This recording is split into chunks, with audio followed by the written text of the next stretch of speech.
Al-Fatihah dimulai. Baik, selesai. Dengan telah membaca surah Al-Fatihah tadi, untuk memulai pembelajaran, lihat dulu sekitar daerah meja kursinya adakah sampah atau masih belum rapi. Silakan dirapikan dulu.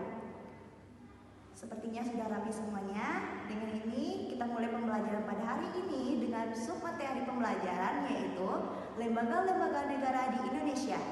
Sebelum memulai pembelajarannya, mari yang punya buku silakan dikeluarkan bukunya dan media pembelajaran pendukung lainnya seperti HP atau yang lain-lain. Silakan dikeluarkan. Sepertinya sudah dikeluarkan semuanya nih bukunya dengan media pembelajaran lainnya. Mari kita lanjutkan pembelajaran yaitu lembaga-lembaga negara di Indonesia. Mari kita lihat pembelajarannya. Lembaga negara di Indonesia terdiri dari 1. MPR, 2. Presiden, ketiga BPK, keempat MA, 6. MK, KY, dan DPD. Selain itu, ada 5 lembaga independen negara Indonesia, yaitu ada 5 lembaga negara independen Indonesia, yaitu 1. BI, 2. KPK, TNI, Komnas HAM, dan KPU.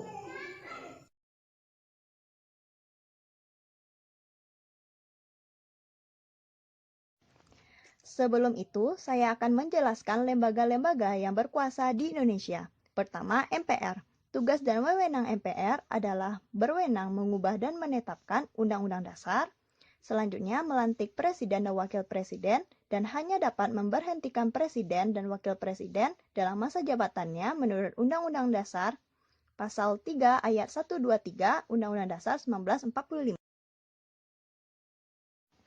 Kedua, Presiden. Kekuasaan Presiden meliputi membuat undang-undang bersama DPR, menetapkan peraturan pemerintah, memegang kekuasaan tertinggi atas angkatan darat, laut, dan udara, menyatakan perang, membuat perdamaian dan perjanjian dengan negara lain atas persetujuan DPR, menyatakan keadaan bahaya, mengangkat dan menerima duta dan konsul dengan memperhatikan pertimbangan DPR, memberi gerasi dan rehabilitasi dengan memperhatikan pertimbangan MA, memberi amnesti dan abolisi dengan memperhatikan pertimbangan DPR, memberi gelar dan tanda jasa, dan lain-lainnya tanda kehormatan, membentuk Dewan Pertimbangan yang bertugas memberi pertimbangan dan nasihat kepada Presiden, mengangkat dan memberhentikan menteri-menteri negara, mengajukan RUU APBN.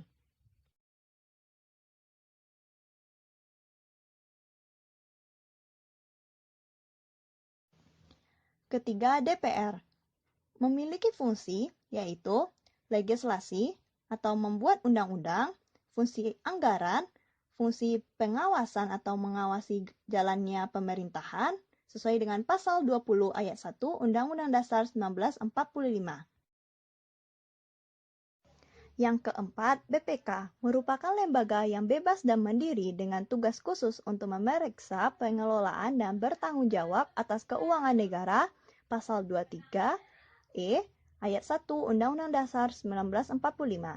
Kedua, hasil pemeriksaan BPK diserahkan kepada DPR, DPD, dan DPRD sesuai dengan kewenangan dalam Pasal 23 ayat 2 Undang-Undang Dasar 1945.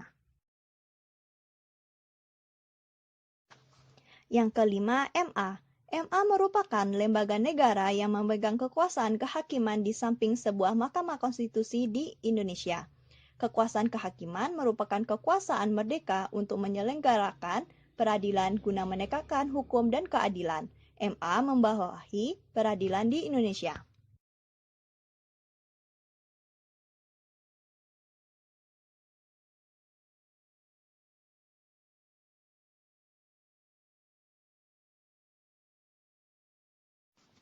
Yang keenam, MK memiliki kewenangan 1. Mengadili pada tingkat pertama dan terakhir undang-undang terhadap undang-undang dasar.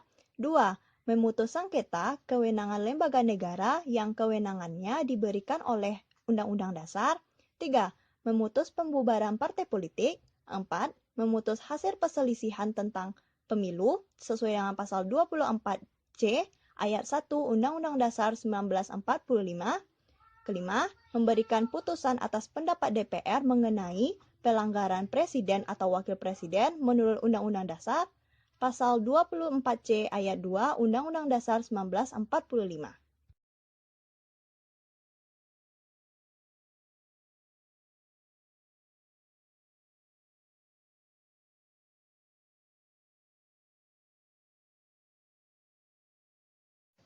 Ketujuh, Komisi Yudisial adalah lembaga mandiri yang dibentuk Presiden dengan persetujuan DPR sesuai dengan pasal 24B ayat 3 Undang-Undang Dasar 1945. Kedua, KY berwenang mengusulkan pengangkatan hakim agung serta menjaga dan menegakkan kehormatan, keluhuran martabat, dan perilaku hakim sesuai dengan pasal 24 ayat 1 Undang-Undang Dasar 1945.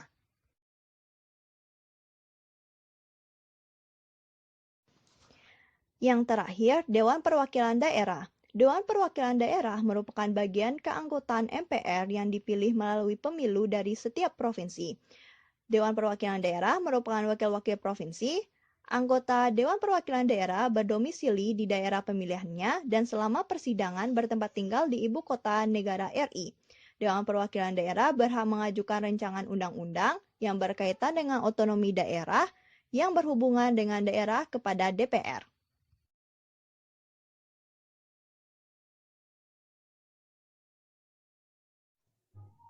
Baik, setelah melihat gambar lembaga-lembaga negara di Indonesia tadi, maka selanjutnya saya Rahmi Hetiani akan menerangkan materi tentang fungsi lembaga negara independen, yang itu ada 5 lembaga negara independen tadi. Yang pertama, Bank Indonesia.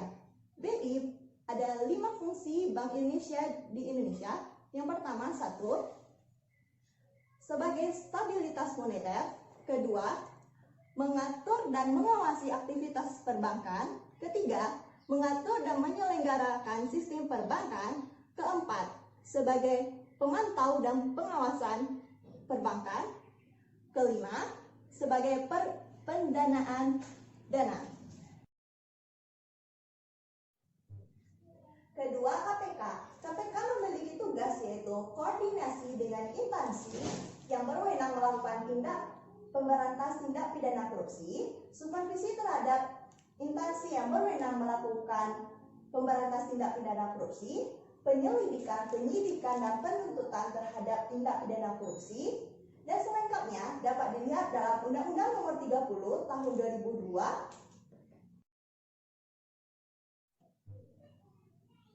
Selanjutnya, TNI dan Polri. TNI dan Polri memiliki peranan yang sangat penting dalam menjaga ketahanan dan persatuan negara kita.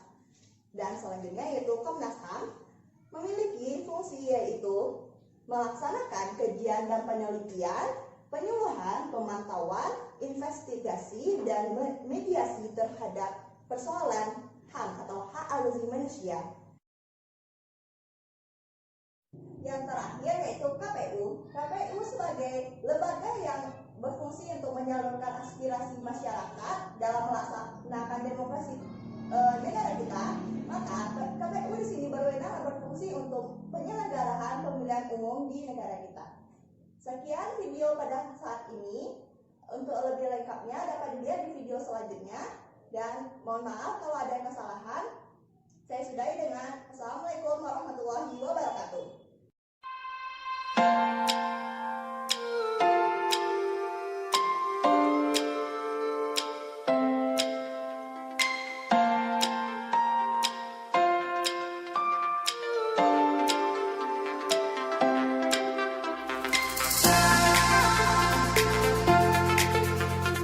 Sepertinya sekarang sudah menunjukkan pukul 15.00, maka pada siang hari ini pembelajaran dengan Ibu berakhir. Dengan itu jangan lupa besok anak-anak semuanya jangan lupa membawa buku, media pendukung lainnya, dan siapkan pertanyaan biar diskusi kita pada minggu depan lebih hebat, lebih kritis lagi, dan lebih enjoy di kelas lagi, oke?